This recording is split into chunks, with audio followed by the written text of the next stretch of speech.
Young Turks. Okay, Cenk Ugranik is pairing with you guys. We are going to have a fun, exciting, fascinating show for you guys. Later in the program, we will be doing a poll. We need you guys to participate. And sorry, Alex Jones, just a gift that keeps on giving. Oh, it's so good. Oh, no, you think, come on, yeah, we heard all the alien stuff, we heard the gay frogs, we heard it all. What are you guys going back to that well for, if you will? We're not okay, today. No, you haven't seen this. What is on his personal phone? What was he searching? You're gonna love it. You're gonna love it. That's later in the program. All right, by the way, if you miss any portion of this program, are you nuts? Okay, you need to sign up for membership, get all the show. The whole show is, it's 2 hours long. It's 6 to 8 p.m. Eastern, live at tyt.com/live. But if you miss any part of it, get all of it without ads at tyt.com/join for a show price, tiny price. You get all the progressive shows you can shake a stick at, although I don't know why you would want to shake that stick. Okay, that's an old school saying. All right, guys, huge elections tonight. After the main show at 8:05 p.m. Eastern, again, tyt.com/live. tyt.com, all of a sudden, a very sexy new website, by the way. You guys should I like check it. I know, it features Anna a lot, so all of a sudden. I admitted that I like that part of it. Yes, all of a sudden she loves it. Anyways, so tonight, Arizona. So, Mr. I like to give the president different kinds of jobs. Sheriff Joe Arpaio's up for election in Arizona. Florida, huge progressives in Florida, huge conservatives. It's a battle royale. Don't miss any of the election coverage tonight. And of course, all of that will be available for members as well. Yes. All right, Casper, let's get started. All right, we begin with some late breaking news from the day. David Pecker, the CEO of AMI, National Enquirer, that is the publication under the parent company of AMI, has resigned, but not from AMI. He's resigned from Postmedia boards. That is a Canadian media company. They have released a press release saying that David noted that it is important for him to focus his efforts on ensuring that his businesses are best positioned for continued growth. Now, again, he has not, as far as we know at this moment, resigned from AMI, parent company of National Enquirer. But what we do know about him is that he has turned on Trump. Remember, he is a Trump supporter who had done these catch and kill contracts with individuals who had dirt on Trump. And so now he's cooperating with investigators in regard to potential illegal campaign contributions. Who knows what he's going to tell authorities, but what we do know is it's not looking good for him if he's willing to resign from this board. Yeah, so you don't get it twisted. Catch and kill, not like Vladimir Putin, but you catch and kill a story. So they would pay a lot of money to someone who thought, hey, the National Enquirer is interested in a story about Donald Trump. I'm going to sell it to them and they're going to feature it. Wrong, not going to feature it. They're in cahoots with Donald Trump. That's why he has gotten immunity and given evidence against Donald Trump, it appears. And that's why he was in a world of trouble, because some of the stuff they were doing was potentially illegal and apparently definitely illegal. That's why he needed immunity, violating campaign finance laws, among other possible legal violations. And so it's not good enough to get him off the AMI position, because that company is apparently structured for lies, and that's kind of the whole point of the company. Have you ever checked out the National Enquirer? Have you ever seen any of their headlines? And no, I always thought they were credible and legit. Yeah, but a lot of people do, because a huge percentage of this country and all other countries are apparently mental. We just didn't know it until the internet, when they formed a community of mental people, and so and then started watching InfoWars. Anyway, by the way, I just want to give discredit to Postmedia. Why? I mean, they're asking Pecker to step down. He has stepped down. So my question to them is, they own most of Canada's newspapers. Why did you have David Pecker on your board in the first place? A guy who runs National Enquirer, which is nothing but fiction and preposterous stories that have no connection to real news. It should be a deep embarrassment to have that man on any news organization's board, let alone the political hatchet job that he's done apparently for years upon years on behalf of Donald Trump and others. Well, I think that this is yet another example of how the media, whether it be in the United States or other countries like Canada, is not dominated or controlled by the left. Okay, so the people that you hear crying about the media being leftists are usually the people who know that the David Peckers of the world really do have more control than any progressive ever has. There's no such thing as liberal media, okay? There's definitely no such thing as progressive media, with the exception of this show. Yeah, so if you say we're progressives, you're goddamn right we are, okay? And we don't hide that at all, we're home of progressives. Join us, tyt.com/join. But if you say that CNN, a multi-billion-dollar corporation, is run by liberals who care about what? Progressive policies? No, they are a public corporation. They care about maximizing profit, period, the end. All those multi-billion-dollar media corporations that are public in nature, by law, must only care about maximizing profit. That means tax cuts for themselves, for corporations, for the rich, et cetera, deregulation, allowing of mergers. These are all very, very conservative principles. And that's on a overall macro level before you go below the belt to the Peckers of the world. Yeah. And those guys just have a personal agenda and personally profit off of Republicans like Donald Trump. And to be fair, Pecker has been, pushing that right-wing stuff for a long, long time, in a million horrible, ridiculous articles against Hillary Clinton, but also did Donald Trump's bidding within the Republican primaries and attacked guys like Ted Cruz. He's the one that ran the articles about how Ted Cruz's dad might have killed JFK, and the most preposterous story the National Enquirer has ever run, that Ted Cruz had 5 mistresses. That is pretty ridiculous. Come on, after that, even National Enquirer readers had to be like, not credible. All right, well, I want to move on to other news. We have a lot of stuff today, and this is a story that I care deeply about, and it doesn't seem like a lot of other places are talking about it. AT&T is outsourcing thousands of jobs, and this is after the Trump tax cuts have led to record profits for this corporation. So to give you exact numbers, AT&T is earning record profits, spending billions on stock buybacks, and is expecting an estimated windfall of $20 billion in savings from Donald Trump's tax reforms. So they're in a good financial situation, right? They're doing well. They have no reason to lay people off or outsource jobs. I mean, do they really need to make more money, more profit? Yeah, they do. So 16,000 people in the United States have lost their jobs at the communications giant since 2011 as it continues to shut down call centers to consolidate facilities in the United States or in favor of offshore alternatives in countries such as India, the Philippines, and Mexico. So in some of the countries that they're outsourcing these jobs to, people make about $2 an hour. So what is the Republican response to that, right? Oh, we got to be competitive. So do we lower our wages to $2 an hour to compete? Because their reaction to outsourcing has been, more tax cuts. That's going to be the solution. That's going to solve the problem. Except it didn't solve the problem at all. They're making record profits because of these tax cuts. They're not using it on creating more jobs or paying their employees more. They're using it on stock buybacks, and they're still outsourcing jobs. One more stat. In the past 7 years, AT&T has closed 44 call centers. 4 closures took place this year.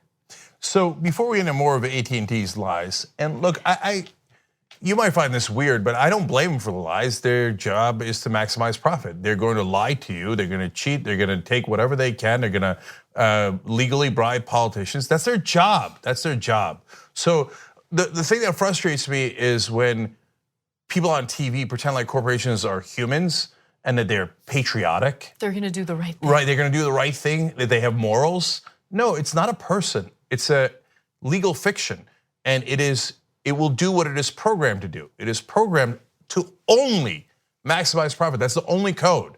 So it will do whatever it takes to maximize profit. So did they lie about how they were going to hire Americans? Of course they did. It's the exact opposite. So I don't want people to misunderstand us either. Look, if you, it's possible that people are using AT&T less because there's no more phones in your home, for example. That's entirely possible. And so then if you don't have enough people calling into the call centers, you got to shut them down. You can't keep them running forever if you don't have enough customers. But that is not the case. It's not the case. They, of course, I'm giving a wild example about the home phones. In reality, of course, AT&T now has all the cell phone customers and their call centers. Internet, right? Yeah, and their call centers are just as busy as before. So it's not saying, no, you got to keep your call centers open under all circumstances. No, that's not the case. In this case, they are just as busy. Anna told you about their profits. We'll tell you a little bit more in a second. Now, and if the offshoring, I probably blame them less than other people do for that. I get it, they want to cut their costs. And here it might cost you $10, $15 an hour, whatever it costs you. And in Bangladesh, it might cost $2 or less. Then move your ass to Bangladesh and be based in Bangladesh. You want to do that? That's fine with me. You don't get to stay in the United States. You don't get to be headquartered in the United States. You don't get to take advantage of the US while shipping all of your jobs abroad to Bangladesh, India, Mexico, wherever it is that you want to ship them off to. I have a slightly different view on that. To me, you don't need to be headquartered in Bangladesh, but you don't get to take advantage of all the things that America gets to provide and then offshore the jobs and go, we get to do it. Okay, you get to do it, but that doesn't mean you also get to have tax cuts. Because you said the tax cuts were for hiring Americans. That was a lie. So, okay, no problem. Offshore anywhere you like, give me back the money. Yeah, look. That's billions upon billions of dollars we have to pay as American taxpayers. They got to get the money from somewhere.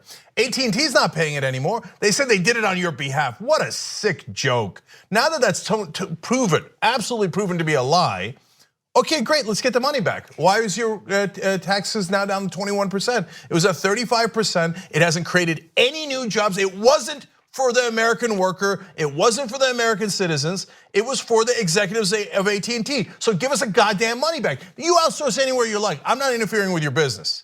You make any decisions you like. You want to cut the call centers, that's fine. But don't do it with my money, because now we're gonna have to pay those taxes.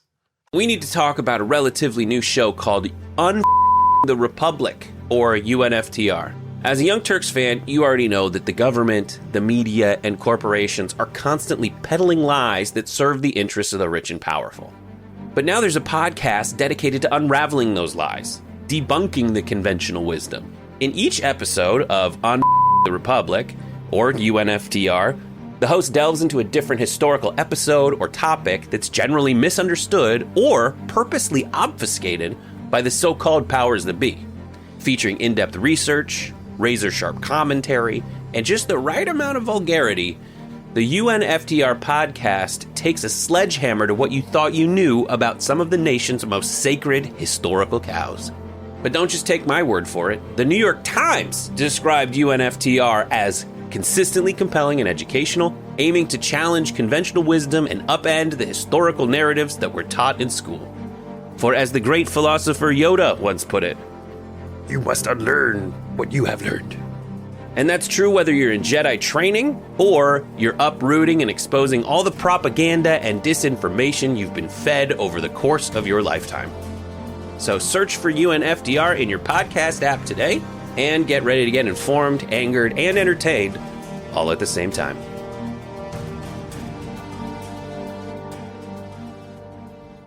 Hell no. Yeah, look, there's a number of different things going on. First off, remember AT&T is doing this mega merger with Time Warner.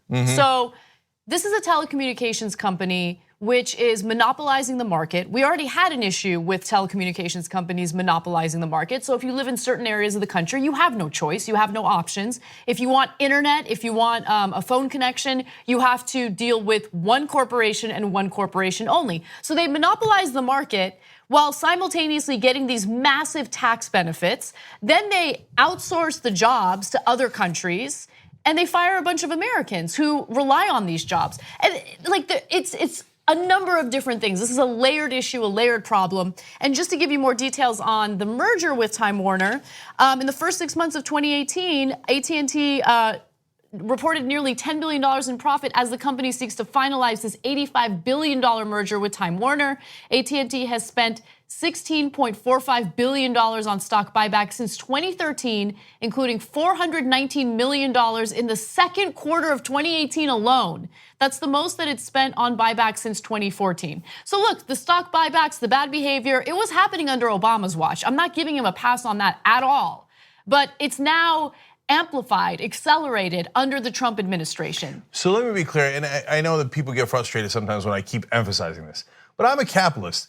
So you want to make money and you do it in a way that is not harmful to the rest of society. I think we should rewrite the code of public corporations so they have a second priority that's not just to maximize profit. But after that, you make a lot of money, bless your heart. So look at the money they're making, $10 billion in just the first half of the year. So they're slated to make it about $20 billion in profit. In profit. Okay, but what you don't need is a tax cut. When you tell us you need a tax cut, otherwise you won't be able to do good business in America. A preposterous lie. Only someone who is deeply, deeply corrupt would tell you that lie. Like politicians who are bought off by AT&T and other public corporations through their donations, and people they might want to merge with, like people that run cable news stations that are owned by Time Warner, who are probably not doing this story about AT&T and how they robbed you blind. Oh, is that why they're not covering the story? That's weird. That's interesting. You know what the funny thing is? You tell mainstream media that they're like, "Oh, that sounds like a conspiracy theory." A public corporation wanting to maximize profit is a conspiracy theory. Well, that's the most wide open conspiracy that's ever been reported. I mean, you have to have either a childlike innocence or be not very bright to understand how those corporations work. So, last thing. Because this is to me, the worst of the lies.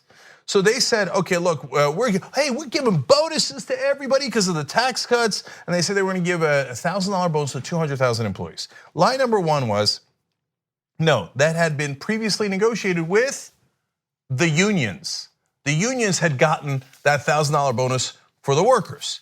Then they go and pretend that it's the exact opposite, that it was a Republican tax cut that did it. Okay, so that lie is bad enough, but the second lie is the worst. They said, we're gonna invest $1 billion into America and to American workers, and it's gonna create 7,000 jobs. Now, the Communication Workers of America, in this case, is a union that would love that, and they would applaud AT&T. Sometimes those guys turn around and are against Democrats because they're like, hey, listen, if you give a tax break or other breaks to the corporation that my guys work at, some of it's gonna come to me, and they go and support those things. So they are aligned with AT&T on that count. So they did an analysis because they care about the guys that they represent. It turns out AT&T, since the tax cuts, has not added 7,000 jobs. They have done literally the exact opposite. They have fired 7,000 people. Now, again, your business isn't doing well or it's in a struggling industry, whatever it might be, right? You gotta lay off workers, it happens. But you made $10 billion in 6 months. You didn't have to lay off those workers. You chose to lay off those workers. You chose to lie and say that you were gonna add 7,000 workers. And then you say, but I need the tax cuts. I need you, the American taxpayer, to pay more and me to pay less because poor AT&T. So I want to quickly clarify that as well, because the corporate tax rate was cut from 35% to 21% under the Trump tax plan.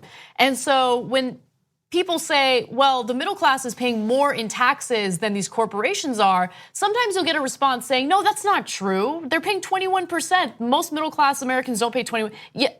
They don't actually pay 21% because remember, the GOP did not close corporate tax loopholes. They remain in place, they remain intact. So their effective tax rate went from 17% to 9%.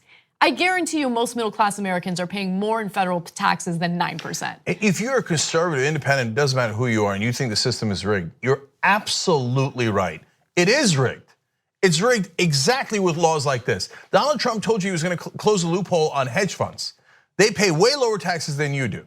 They're the richest people in the world. I don't mind them making money, bless their hearts. But why not pay the same taxes everybody else does? Why not pay the taxes at your bracket? Because why? They bribe the politicians like incredibly corrupt Donald Trump. So he lied straight to your face saying he'd take that loophole away. Guess what? Didn't take it away. They didn't take any of the loopholes away, any of them. So what do? They lowered taxes on corporations, kept all the loopholes, and they robbed you blind. So that's how the system is rigged. It's as clear as day. They give campaign donations, yes, to corrupt Republicans and Democrats, and they do independent expenditures, they do dark money spending. What is that? You and I know what it is. It's a bribe. It's a bribe. They bribe all of them, including the most corrupt of them all, Donald J. Trump. And at the end of the day, they come out and tell you pretty stories about bonuses and how they're gonna add jobs. Next thing you know, your job's shipped off to India. You're screwed. If you're lucky, you get another job at minimum wage, which is still down at $7.25 for the country. That's $15,000 a year, and you gotta somehow support your family on that. That's how the system is rigged. One more story before we go to break. Jared Kushner's real estate company has been found committing wrongdoing in pushing individuals out of rent-controlled properties in order to then rent them out to people who are willing to pay more. Now, this is all in New York City, and the way New York City works, just like many other cities throughout the country with rent-controlled buildings, is if a tenant is living in a rent-controlled unit, that individual's rent cannot increase, a giant amount in any given year. The landlord can increase it incrementally, a tiny percentage each year. And that's a way of making sure that people have affordable housing. Now, the only way that the tenant or the only way that the owner or landlord can charge more or market value is if the person moves out of the rent-controlled unit and a new person moves in. At that point, they can rent it out for market value. Now, with that said, what Jared Kushner's company was found guilty of doing was creating a situation that was so uncomfortable for the tenants living in those rent-controlled units that a lot of them couldn't take it anymore and they moved out. So when he would file for permits in order to do construction, he needed to note the exact number of people living in rent-controlled units. He lied in those documents. So in order for the city to approve construction, they need to make sure that the construction isn't going to be burdensome for those living in the rent-controlled units. He purposely lied so the city wouldn't oversee what he was doing or oversee the construction that was taking place. They wanted the city to essentially green light the construction. Anyway, the Associated Press did great work in investigating this, and that led to lawmakers in New York looking into it themselves, and they've issued a fine. That's the update to this story. So how much is this fine? $210,000. That's it. Yeah, they're gonna brush that off. That's no big deal to them. So I think the worst part of this is how they did it. Yeah. And it's just how the powerful crush the powerless is it just unfortunately the incessant drumbeat of our lives in America. There are oligarchs who rule us, and Jared Kushner is one of them. He was running the company at the time. They chose to do this. That's why they've been fined. And it was good groups like Housing Rights Initiative that launched this, not against Jared Kushner. They launched it to make sure that against the landlords, to make sure that they're not screwing over the tenants in general. By the way, one of the guys who was also doing it, Michael Cohen. So if it was a political hit job, at this point, they would actually want to protect Michael Cohen because he's turning evidence against Donald Trump, but they are not, because that's not what they care about. They care about housing rights. Yeah. So one of the advocates for tenants said they were, quote, weaponizing construction. Yeah. So, Kushner, let's read some of those quotes. They're amazing. So first I want to tell you just how widespread this was. Let's go to graphic 10. So the New York City Department of Buildings fined Kushner Co.'s for filing 42 false applications for construction work in 17 buildings, saying that there were no rent-regulated tenants in the units. It was just a flat-out lie. Okay, so let's fast forward to graphic 13. Kushner Co.'s was able to clear out 250 residents in 3 years from the 338-unit Brooklyn building so their apartments could be sold, earning the firm $155 million in sales. Okay, and to the statement that Cenk was alluding to earlier, they talk about how they essentially weaponized construction, driving out tenants, paying lower rent with constant noise, ripped up apartments, and interrupted plumbing. So that's not all. So I thought when I first heard about this story that it was mainly just driving them out with unbearable noise. And sometimes they do it during the day, sometimes they do it during night on purpose to drive them crazy. By the way, this is what we did to Noriega to drive him out of the embassy when he was hiding. This is what we do to torture people so they turn themselves in. And so, but they're doing it for profit here and oftentimes get away with it. Good job by New York City in catching them in this time. But it's not just the noise. They rip up their plumbing. So then they can't take a shower, they don't have any water, they can't brush their teeth, they don't have any plumbing. So there was flooding in some of these units as a result of that. Some of the tenants complained of toxic dust, which often happens if you're doing construction in an old building. Noise, as we mentioned, and rodent infestations, because that's fun. No, but think about how bad a guy you have to be to think, hey, you know what? I bought this building knowing that it is rent control. It has rent control apartments in it. I've calculated that into my cost, but that's inconvenient to me. And these people can't afford this apartment. Otherwise, I got a great idea. I will ruin their lives until I drive them away from that apartment. And then I don't care where they go. They probably can't afford any other apartments around here. They're gonna have to just maybe move out of the city. I don't care, but I'm gonna maximize profit. How am I gonna do it? I'm gonna release rats basically into their apartment. I'm gonna flood their apartment. I'm gonna cut their water, and I'm gonna do construction day in and day out until I drive them crazy and then they leave. And then all of society in America celebrates people like this, and they're like, yeah, but hey, they're successful. What does it mean to be successful? Right. Successful how? By what metric? To me, that's not success. These people are monsters. So yes, Jared Kushner, who does that, ruins people's lives so he has apparently $811 million, but it's not enough. It's not enough. He's got to release rats into your house, destroy your life for another couple of $1 million. Right, and so I want to be fair. I want to give you the reaction from Kushner Co. They basically have denied any wrongdoing. They say that they're going to appeal this fine. Kushner, Jared Kushner, was the individual running this company at the time that these false reports were submitted to the city. So I want to be clear about that. So what are they saying happened? They're blaming it on a third party. Because, you know, Republicans, the party of responsibility, doesn't want to take responsibility for what happened here. Jared Kushner was the head of this company when this happened. So how about the CEO, the head of the company, take ownership of the wrongdoings that occurred at this time frame? This was right before he decided to leave the company to go work for Trump. He's still a stakeholder in the company, so that leaving the company is irrelevant. He still makes money off of it. And look, as with the big banks that rip you off all the time, the mistakes are never against them. They're always somehow against you. Oh golly gee, a third party wound up making me a lot of money, and I didn't happen to check in that they were releasing rats and trying to purposely drive you crazy. How did I make money off of that?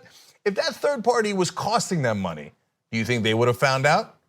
Immediately, and they would have regulated on their ass. Instead, and besides which, I don't even believe them. I think this is part and parcel of what they do. That's why they were fined, and this happens all the time. All right, we got to take a break. When we come back, Google, is it doing bad things to conservatives? Bad, that's what Donald Trump says. The word bad, Google bad. Okay, we'll explain when we come back.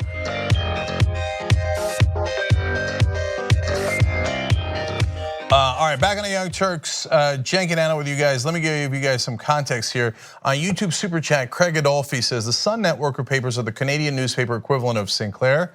They're far-right propaganda, but they dominate local markets here. Unfortunately, same everywhere apparently. Yep. That's unfortunate. Jared Kraft writes in on YouTube Super Chat, love the new site, but can you work on the video player so we can Chromecast with it? Me and my wife often work from home and watch all your shows. No, I'm kidding. Of course we'll work on that one thing at a time, guys. But when you send notes, it does help, okay? And we put them all in our what we call a product roadmap because we're fancy like that, and we go work on them one at a time, okay? Yeah. So thank you. Keep sending in the notes. Look, we're doing this together. You're the Young Turks. So help us make it better and better. Yeah, you know what helps me make No Filter better? When you guys go on iTunes and you leave a 5-star rating on the podcast. No Filter with Anna Kasparian. Check it out. All right, Casper. Don't leave any bad ratings. If you have any issues, just tweet me about it. I'll work on it. Okay, and I will give you, and you know, ask and ye shall receive. We are here to serve the audience. Birkenix on Twitter writes, Cenk Uger's comment on going below the belt to the Peckers of the world deserves a Beavis and Butthead laugh from the soundboard. Yes. Agreed. I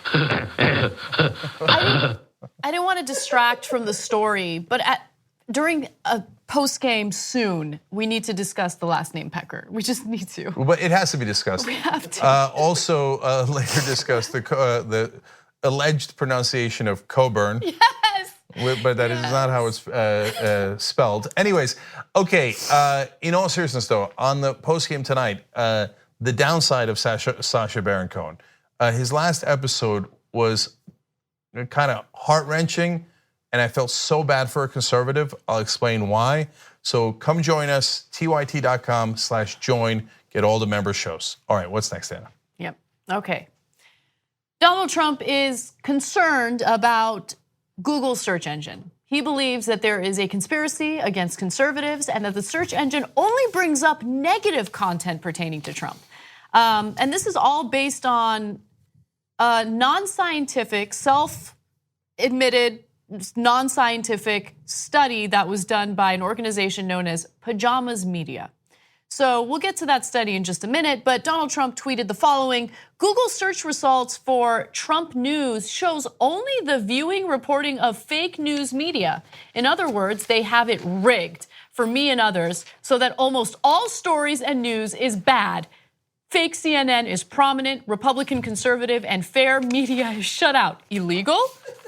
And then 96% of results on Trump. I can't, whatever, I'm done with this. I'm done with this tweet.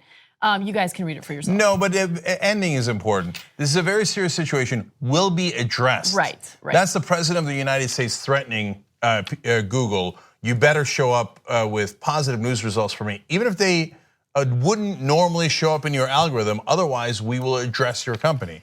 That is chilling speech and potentially unconstitutional, et cetera. So let's break this down. There's a couple of layers to this. One is algorithms, and there is a real legitimate issue there, not the one that Donald Trump's talking about. We'll talk about the so-called study, but before we do anything else, I gotta always note for the record that the president is a child. They have it rigged, he says, with all caps, of course, for me and others. It's so unfair, okay? And so that almost all stories in news is bad. Fake CNN is prominent. So every part of it reads like a temper tantrum from a 5-year-old. You're right. So yesterday on the show, Brett and I discussed how Trump thinks highly of himself. It might just be a defense mechanism. He might actually not think highly of himself, but it appears that he does think highly of himself because he fails to comprehend why and how any news organization would write anything negative about him, right? Like, I hate to break it to you, negative search results come up because you do bad things all the time, right? So that's just the fact of the matter. By the way, when it comes to Google's search engine and their algorithm, there are problems. But the problem is not what Trump just mentioned. The problem is that Google does literally the exact opposite of what Trump believes that Google does. So Google, Facebook, a lot of social media giants create what's known as thought bubbles, right? And it's actually devastating. It's not a good thing because people will see search results based on what Google believes you want to see. So if you are reading, let's say, conservative outlets or progressive outlets, the search results will show you what they think your political ideology is. Several months ago, it was revealed that Facebook, if you go into your settings, you can see what Facebook has determined about your political ideology. I did that and it said that I'm left-leaning, right? Or I think it said something even more extreme than that, but whatever, it doesn't matter, it was right. It was right, it was based on what I post. And so they put you in these categories based on your political ideology, and then they serve up content that they believe that you'll like and you'll agree with. That's not a good thing, that's a bad thing. You wanna get out of that bubble and understand other perspectives. Okay. So there are legitimate criticisms of algorithms, that is one of them. And by the way, if you're wondering, why do they do that? It is for self-interest, as any corporation would. So why is it their self-interest? Because if they serve you things that you like, you increase time spent on the platform. So if you're on Facebook and they keep serving you things you're like, ooh, I like that conspiracy. Ooh, I like that one too. Oh my God, I think Obama is an alien, right? And you spend more and more time on Facebook. If they serve you things you don't like, you click out. So they're only doing it because of human nature.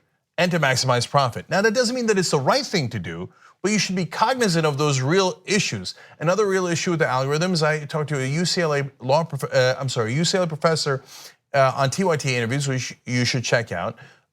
And he made a great point. He's like, look, it's generally men, young to middle-aged men in Northern California that write all the code for these algorithms. Smattering of code writers in other places. There's some women, and it is at this point mixed race, Asians, whites, South Asians, etc. Right? But that small group of men pretty much set the culture for the world because the algorithm becomes the culture. And so those are really interesting conversations about algorithms instead of me no like algorithm, it bad, it not say nice things about me. No, you schmuck. That's not how it works. No, but it's even worse than that, Cenk, because he's basing that emotional reaction on a non-scientific study by an organization called Pajamas Media. And by the way, the person who ran this study, she admitted that her name is Paula Bullard. She admitted this is non-scientific, but nonetheless, she made a big deal about it. So let me tell you how the study was done. Let's go to graphic 17. When she searched for Trump within Google News, within the first 100 results, CNN appeared 21 times, the Washington Post and NBC News 11 times, while right-leaning sites like the Wall Street Journal appeared only 3 times and Fox News twice. So she's arguing, would you look at that? I go to Google News, I type in Donald Trump, right, or Trump News, and what comes up is a bunch of establishment news organizations. Yeah, guess what doesn't pop up? The Young Turks doesn't pop up. Are we gonna run around and say, oh, they have a progressive news bias? No, they have an independent news bias. Because of course CNN's gonna pop up, of course NBC is gonna pop up. They consider those news organizations legitimate, whereas independent news sources are considered illegitimate. Well, look. No. Let's be fair, because that's a really that's an open question that I'm very curious about. So she says not only did Fox News and Wall Street Journal not show up that much, but she says PJ Media didn't show up. I got bad news for you. There's a good reason for that. Okay, nobody knows PJ Media. Almost nobody goes to it. National Review didn't show up. Weekly Standard, Breitbart, The Blaze, Daily Wire, Hot Air, Town Hall, Red State. All these conservative sites didn't show up. But we did our own study, and I guess now it can be called a study too, because we did the same exact thing she did. It was non-scientific, but still. Right, but no, they're calling it, but now The Hill and all the other newspapers are, like, they explain it's not scientific, but they then keep referring to it as a study. I know, right? I know, yes. So anyway, we did the same study and the Young Turks didn't show up either. By the way, you're just Googling Trump. That's super hard to show up in the first 100 results. And now I use us as an example, partly because of course we're familiar with us, etc., but because we're also the largest online progressive network. So that's a fact. And so it's not like, hey, BJ Media that nobody's heard of, right? Yeah. It's a thing that certainly could show up in results. And my guess is if you did it on YouTube, you get different results than we might show up there because of our size, etc. But our point is, to me, the really interesting question is, do they have a whitelist or not? Okay, they say fervently that they do not have a whitelist. If you don't know what okay, now you think they do, I don't know. A whitelist, if you don't know, is obviously the opposite of a blacklist. So blacklist means you're banned. A whitelist means you are more heavily promoted, okay? So if they have a whitelist, it is probably because the mainstream media put enormous pressure on them. They did. Okay, you have to be legitimate. And the only way you're gonna be legitimate is if you make us more money. No, but they have done that. This is not, by the way, this is not me trying to spew some crazy conspiracy theory. They have done that, and the mainstream press has done that not just with Google, they've done it with Facebook, they've tried to do it with YouTube, and they've succeeded to some extent, right? Well, and they've done it indirectly through this whole fake news debate, right? No, again, let me be clear. Has CNN, et cetera, put on pressure like that? Absolutely, and so is the New York Times, Washington Post, et cetera, right? Has Facebook and YouTube succumbed to it? Well, they're two totally different organizations and there are gradations of it. So one thing that they can do is they can give money to certain programs and not give it to certain programs. And so that's one way of doing it, right? Another way of doing it is actually affect the algorithm. Now, my guess is, and now at that point, that's the part we don't know. You don't know if they have a whitelist. And I actually am as skeptical as I am about the mainstream media, et cetera. And here we're trying to give you all the nuance here and look at it from both perspectives. I don't want them discriminating against anyone, against us or against the right wing. I believe in the free marketplace of ideas. I believe we will maul them, and we have mauled them. Just let us have at it, Hoss, okay? So, but I think Google doing a whitelist for their algorithm would be very surprising to me. That messes with their core product, which makes billions upon billions of dollars, and it does it by feeding you the things that are most likely to give you the search results you want. That's how they crush their competition. It would be very foolish on their part, and I don't think they're that dumb to go and create a whitelist for their search algorithm, which is the very core of their business. So I could be wrong, but that's where the open question is. See, this is an interesting conversation about the algorithms. Not, they know like me, they rigged system against Trump. No, they don't. They're not going in there and going, okay, make sure that you put negative results for Trump. That is preposterous. There's no way they're doing that. One other thing that I want to mention, I am so sick and tired of this nonsense regarding CNN being left-wing news. Are you kidding me right now?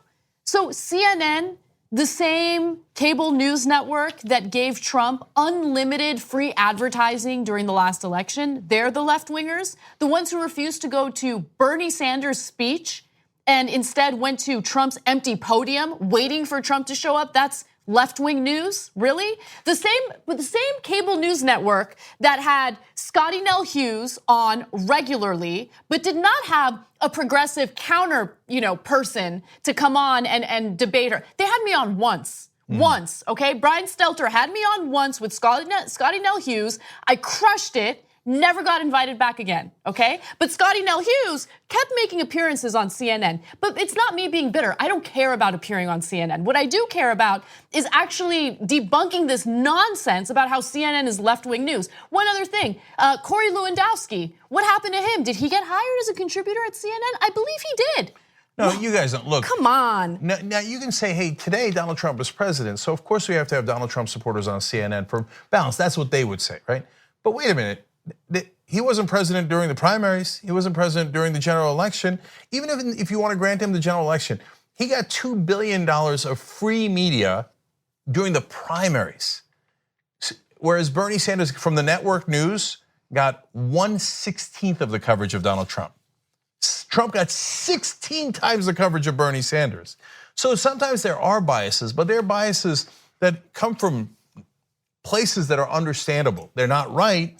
But there's groupthink. There's groupthink in cable news. There's groupthink in Washington, D.C. Oh, Donald Trump is entertaining and interesting. Now, why does the guy who runs CNN think that? He's Jeff Zucker. He's the guy who hired Donald Trump to host The Apprentice when he was at NBC. So, of course, he thinks Donald Trump is interesting. He has a history of getting ratings from Donald Trump. He doesn't give a damn about the national discourse. He doesn't care about being fair to progressives, okay? So you could have a debate as to how they should have done that coverage, and I think that it's a fair debate as to whether the groupthink biases the national media outlets against progressives like Bernie Sanders, and by the way, against conservatives. And so radical conservatives, I think there's a good reason to be against them, but they're outside of the mainstream, and the establishment news has a particular point of view about them.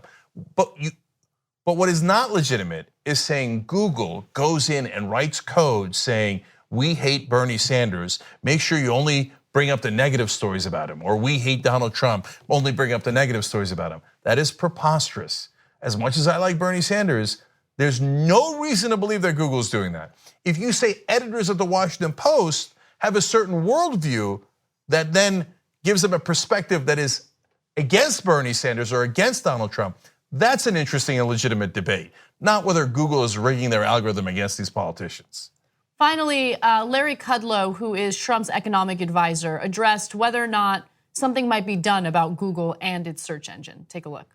At TYT, we frequently talk about all the ways that big tech companies are taking control of our online lives, constantly monitoring us and storing and selling our data. But that doesn't mean we have to let them. It's possible to stay anonymous online and hide your data from the prying eyes of big tech. And one of the best ways is with ExpressVPN. ExpressVPN hides your IP address, making your active ID more difficult to trace and sell to advertisers. ExpressVPN also encrypts 100% of your network data to protect you from eavesdroppers and cyber criminals. And it's also easy to install. A single mouse click protects all your devices. But listen, guys, this is important. ExpressVPN is rated #1 by CNET and Wired magazine. So take back control of your life online and secure your data with a top VPN solution available, ExpressVPN. And if you go to expressvpn.com/TYT, you can get 3 extra months for free with this exclusive link just for TYT fans. That's expressvpn.com/TYT. Check it out today.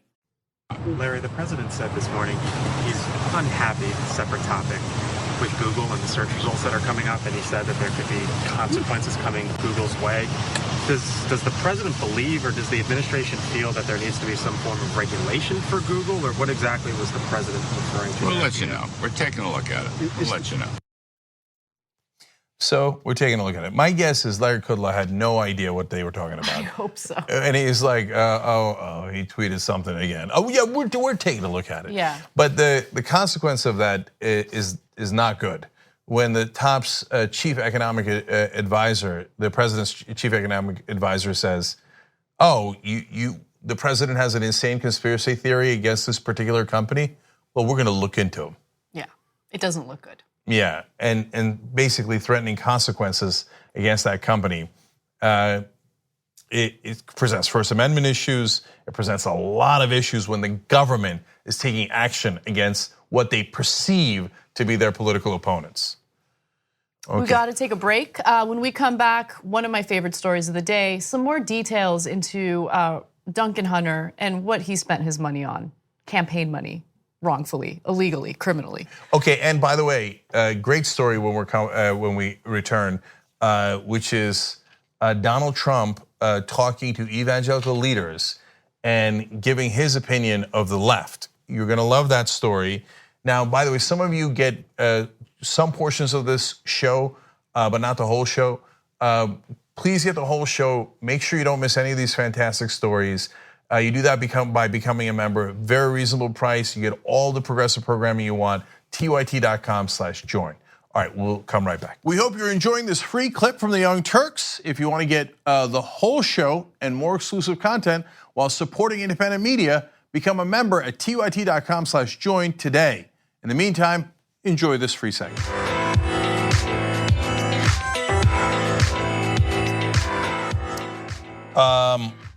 All right, back on the Young Turks, Cenk and Anna with you guys. Lots of comments. Let me go through them as quickly as I can. Let's go to YouTube Super Chat first. Stabby666 says, funny thing is, Google will bias the search toward what you've looked at before. So if Trump is seeing all these fake news sites, it means he looks at them more than conservative sites. So that's another possibility. Right, except he's actually quoting the so-called study. Yeah, he doesn't. And to be fair, anything. the woman who did the study did incognito, so that it wouldn't do that. We're the fairest show in America. By the way, I've mentioned this on the show before, but in case you've missed it in the past, if you want to get search results without the thought bubble component of it, use DuckDuckGo. DuckDuckGo is it's what I tell my journalism students about. It doesn't give you any thought bubble search results.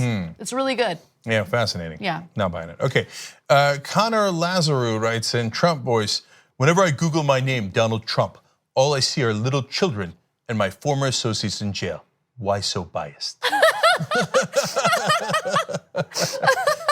Connor, I hope I did your comment justice. Elliot, as a software engineer, I do strongly believe that they do fiddle with their rankings based on my personal experience. Prior to 2016, TYT would pop up after a few keystrokes. Now it's more picky. That's interesting. Okay, interesting. Have we been blacklisted? We should like I know. If we were like the right wing, we would cry nonstop. Oh, they blacklisted us. They did it. They discriminated against us. Like, well, how, based on what? What do you know, right? We just told you, hey, you couldn't find us in the top 100 either, but we didn't need a safe space for it. Anyway, Brian Brawler says, being a TYT camera person, it must be hard not to laugh during live segments, especially with some of the voices that Cenk and Anna do on air. Why, thank you. And I had not noticed that before I just did the Trump voice. Okay, last two things are tweets because they're so good. Gabby Marita says, methinks the guy who almost definitely committed crimes to win an election might not want to accuse other people of rigging anything, but as always, right-wing projection. That's exactly right, because he thinks I would rig it. That's what I do all the time. I rig whatever I can. And then finally, liberal mommy 82 says, when I type in the Black Plague, it only tells me terrible things about it. No, we got to get her a T-shirt. Okay, no, that's weird.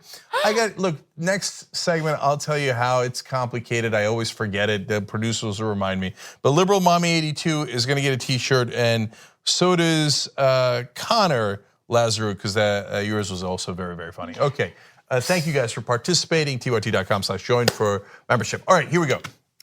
Robert Jeffress is an evangelical leader. God help evangelicals. And he is sometimes accused of hypocrisy because he's an unbelievable hypocrite. But specifically on the issue of Donald Trump, I mean, they told us our whole lives, family values and morality. Donald Trump, meanwhile, with 18 different mistresses and raw dog style. And come on. right after his wife had a kid, he goes and has an affair, lies about it, pays hush money. Now evangelical leaders going around, I mean, who else? Come on, a mistress, hush money, of course. Morality, I never cared about morality. So how is he gonna answer that charge? So this is fun to begin with, but wait till you get a load of what Donald Trump said back to him. Okay, so first let's watch the so-called pastor. This is not what you would ever do as a leader of your church. You would preach against much of what the president's done in his life. Is that a fair trade-off for you then on the judges, on the issue of abortion and those other things? Well, first of all, Shannon, to be fair, we have to understand these are still allegations against the president. So I'm not going to judge the president on these things. But even if they were true, some of these allegations, I mean, obviously we don't support extramarital affairs. We don't support hush money payments. But what we do support are these president's excellent policies. And so I think the left is trying to shame people like myself continuously for supporting this great president. It's not going to work. We're not going to turn away from it. Because I've had a number of mistresses myself and abortions. Oh, but they're just allegations. By the way, that was not true necessarily, but still. We don't know anything about Jefferson's personal life. I want to be super clear. I have no idea how much of a hypocrite he is in his personal life. Okay, but I remember, to be fair to him, when it was allegations against Bill Clinton, he's like, whoa, it's just allegations. I'm sure that was his reaction. Oh, but that's right. No, all the conservative evangelical leaders were like, shame, right? Now, I mean, come on. These are just allegations of mistresses and hush money and raw dogness. Okay, they're just allegations. Yeah, okay. And I'm sure evangelicals, don't protest outside of abortion clinics and shame women as they're entering those clinics ever, right? And now he has the nerve to talk about how the left wing is shaming him on his obvious, blatant hypocrisy. Right. All right, so now we get to the fun part. That was just an appetizer. Donald Trump has evangelical leaders over at the White House, and this is what he tells them, according to new news. This is fairly breaking. It just happened right before we came on the show. He says, quote, the level of hatred, the level of anger is unbelievable. Part of it is because some of the things I've done for you and for me and for my family, but I've done them. First, let's pause. I don't know what that means. Because of some of the things I've done for you, okay, I get that, that's the policies. And for me, you lost me there, okay? Yeah. And for my family, wait, what did you do for your family? Was that the policies or the things you did against your family? He can't help himself. But I've done them. I feel like he's given us a little bit of, it's like a foreshadowing message about how he's done more corrupt things for the benefit of himself and his family. Yeah, I think what he did was in mid-sentence, he went from, hey, remember the good policies I did for you guys, and I looked out for myself, and I did those things against my family, but I did them. Because there's no, it's just train of thought. There's no logic, there's no anything. All right, so let's continue, it gets worse. This November 6th election is very much a referendum on not only me, It's a referendum on your religion. It's a referendum on free speech and the First Amendment. Okay. Notice he says it's a referendum on your religion. Yeah. Okay. Now, for a little while, he pretended to be Christian. Yeah, I remember that. But he couldn't remember any Bible verses. He couldn't remember which church he went to. Yeah. He couldn't remember anything. He took a famous picture of next to an evangelical leader in his office with a cover of Playboy magazine right next to them on the wall of his office. So good. With his face on the cover. Okay. I mean, I hear you have a religion, and they're attacking your religion. You vote for me. I will defend your religion, whatever it is. Okay. Anyway, I'll try not to do the voice on this one. You can't, by the way, real quick, you can't say that it's the left coming after the First Amendment when you continuously go after the press and talk about, punishing them for not covering you in the way that you'd like them to. See, Jeffress at least has like a little hint of shame because. Does he? No, because he at least recognizes it and addresses it on Fox News, right? He's like, he covers up for it, but you can tell he's a little uncomfortable.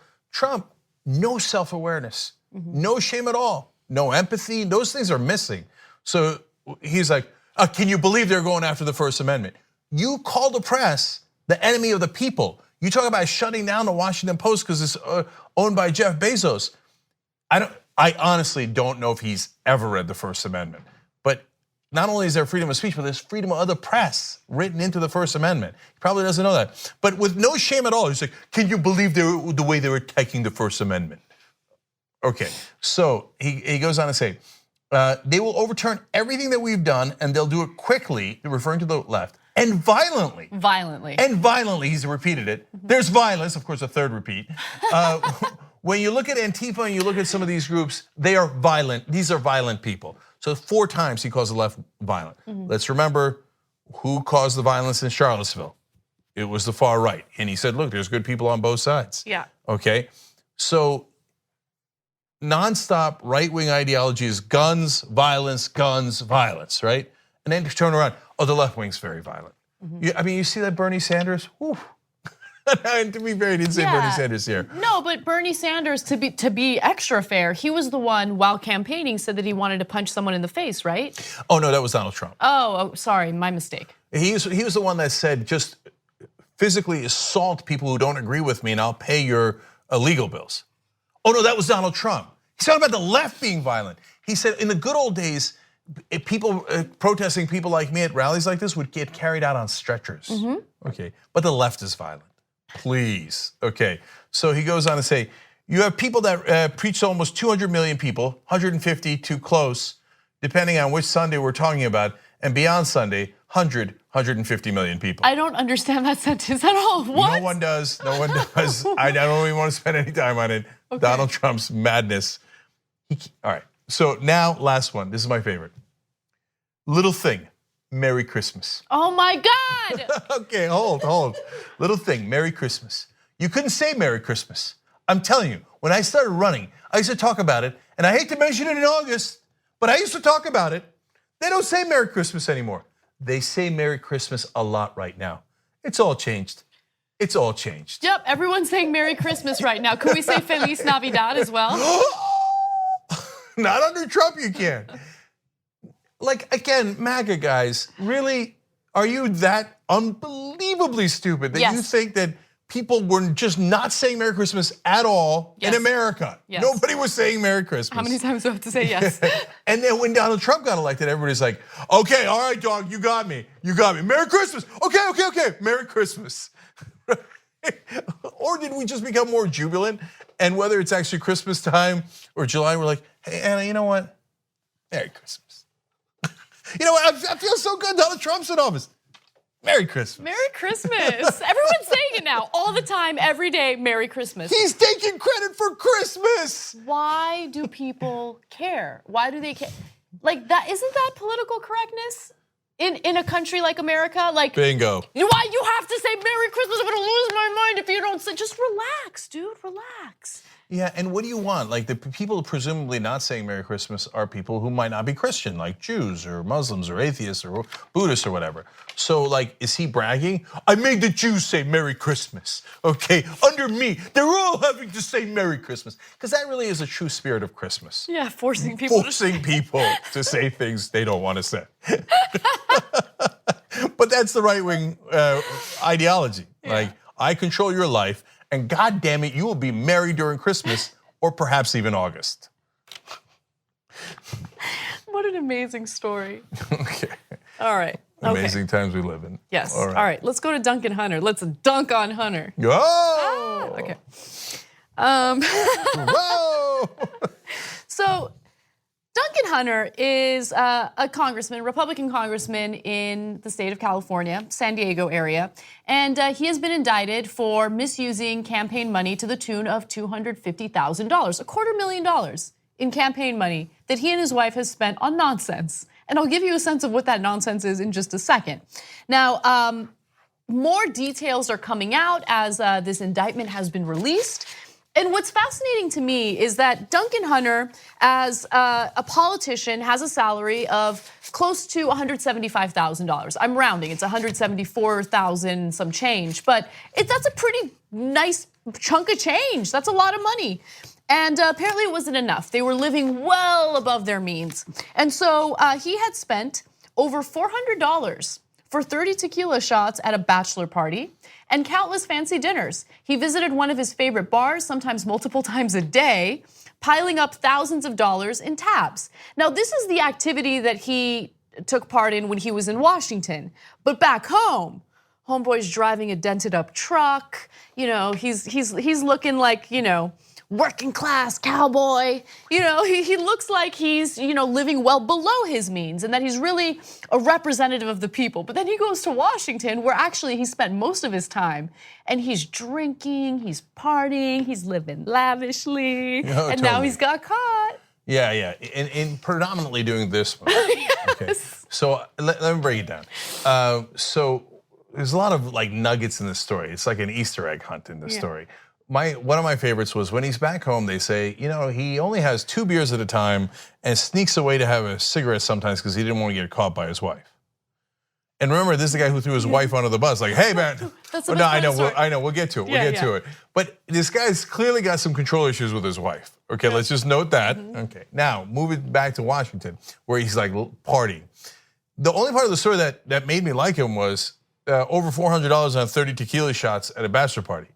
Hey, if you could afford it and it's actually your money and not campaign money, yeah. All right, I like that kind of guy. Yeah, Let's do some tequila shots. I hear you. I mean, it was 30 shots for himself, but no, I'm kidding. It wasn't. It wasn't. But by the way, the rest of that quote that you read does make you wonder about that because then it got kind of dark. He visits his favorite bars, no problem. Sometimes multiple times a day. I know. Okay, but and then thousands of dollars in tabs. Yeah, that doesn't sound very good. But you know, maybe sometimes he takes up meetings at a bar. And I don't know why I'm giving him the benefit of the doubt. No. He doesn't deserve it. So later they talked about this private club that's very near the Capitol, and a bunch of the congressmen go there and they hang out on the patio, apparently going back multiple times a day, having beers and vodka. Like, I don't know if he's got an issue in that regard, but let's hope he doesn't and that he's just having a good time, but he's having a good time at your expense. Yes. He's spending the campaign money that you gave him to actually win office and to push your ideology and your principles, not to spend it on tequila shots and pet rabbits. And so I don't mind anybody having a good time. That makes me like them.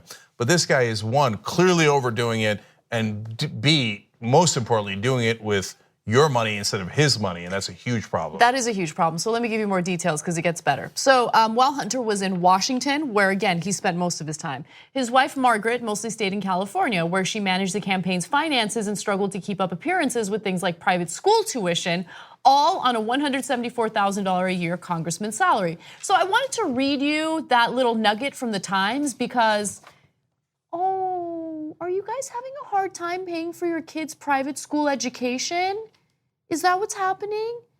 Do you need bootstraps? Do you want me to loan you some bootstraps so you can pull yourself? You're making $174,000. Oh, by the way, I thought you were going in this direction. That's true too, but Well, if you are having trouble affording private tuition, perhaps as a government official, you Yes. could actually make your public schools good enough for your kids to go to. Yes, exactly. So I have absolutely no sympathy for them whatsoever. Look, if you look at what they spent the money on, they actually didn't spend the majority of this campaign money, again, to the tune of $250,000 on insanely lavish things. Yes, there were some examples of that, but they spent that money on like groceries, like average everyday things that people need.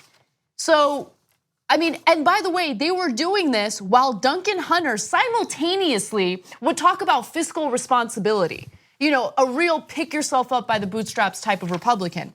Hunter showed up at an Alamo rental car agency in Reno, Nevada, and with his own bank accounts nearly empty, he dipped into campaign funds to pay $351.04 for a rental car to drive to Lake Tahoe for a ski weekend. Days later, there were more charges, $1,008.72 for food, drinks, and a room for 3 nights at the Hyatt Regency Lake Tahoe Resort Spa and Casino, the longest hotel name in existence. Also, his personal bank account at the time that he withdrew $20 had only $15.02 remaining. Like, they were living well above their means. Now, all these details are coming out. What is Duncan Hunter's response? Blame my wife, and it is pathetic. Let's take a look at the first video. This is him on a pier. And the accusations against your wife, what do you have to say about that? That'll come out in court, right? I mean, that's for the court and for her and for. Right. Was she in charge of those big charges? She was the campaign manager of the campaign. And you didn't know about any of the dental bills or anything? Yeah, no. Wife, under bus, hates his wife. It's so obvious. He did it on Fox News too. He keeps doing it over and over again, man. He's definitely got issues with his wife. It's amazing. By the way, he blames 2 different things. And it is not wise to lie in 2 different directions at the same time. If you don't want to get caught, just stick with one lie. So his other lie is, it was the deep state. The deep state run by Democrats rigged this against me. Plus, my wife did it. Well, which one is it? Yeah, no, what I love. Unless, wait a minute, I just figured it out. Unless his wife is the deep state. Excuse me. That was kind of cute. Sorry, it was a sneeze. Okay, but no, he actually, thank you. He blamed a third group of people, not he the did. deep state. So remember, Republicans are very pro law enforcement. They love law enforcement, except when they get caught doing something bad. I'm gonna skip ahead to video 4. Hear what he has to say here. This is par for the course. This is modern politics and modern media mixed in with law enforcement that has a political agenda. This is the new Department of Justice. This is the Democrats' arm of law enforcement. That's what's happening right now. And it's happening with Trump and it's happening with me. They could try to have a political agenda as our law enforcement, as a U.S. government. I think we've seen with Strzok and what the FBI and the DOJ have been doing. Let's let them expose themselves for what they are. And that's a politically motivated group of folks. Did he just accuse the Department of Justice of being left-wing? Like, the Attorney General is Jeff Sessions, one of the most right-wing racist people in existence. You're gonna accuse the DOJ of being left-wing. They're pathetic. No, what's more pathetic, unfortunately, is the Republican voters. And so that's the thing you'll never hear in any other part of the media, because they're like, oh my God, we don't want to offend them. What if we hurt our ratings? Okay, no, we're home progressives, and we're here to tell you the truth. Okay, so now let me back it up with facts. So they're perfect, in his district, they're perfectly aware of these scandals. These charges have been pending for a long time. They've just come out now, but they knew about it. And now, after the charges came out formally, they polled his district and they polled Democrats, Independents, and Republicans. So Independents have turned against them, but by a narrow margin. It is a conservative district. Democrats obviously against them for a number of reasons, but 77% of Republicans stand by Hunter. Okay, maybe they're like Robert Jeffress, the pastor who supports Donald Trump, and they say, look, yeah, he's a crook, but I don't care, he's my crook as long as he's pro-life and whatever, and in favor of tax cuts for the rich. I don't care that he steals from me. Okay, whatever, that could be, no, but that's not it. 72% say the indictment either made no difference or actually increased their support for him. Why would it increase your support for him?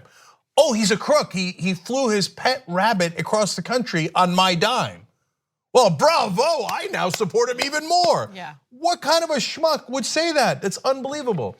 But they don't really believe those insane conspiracy theories about the Department of Justice and Jeff Sessions being liberals, right? Wrong. 64% of Republicans said the charges against him are politically motivated. 64%. That's 2/3 of Republicans in his district that have lost their minds. This is California. Okay, so look, I'm telling you, the rest of the media won't tell you because they're so afraid of offending Republicans. 2/3 of the Republicans in his district are insane. They think the Department of Justice, run by Jeff Sessions, is doing a liberal conspiracy against Duncan Hunter. Yeah. That's cuckoo for Cocoa Puffs. By the way, I mean, fine. The misuse of funds included the money that you donated to his campaign. So if you're comfortable with this, have fun, like enjoy it.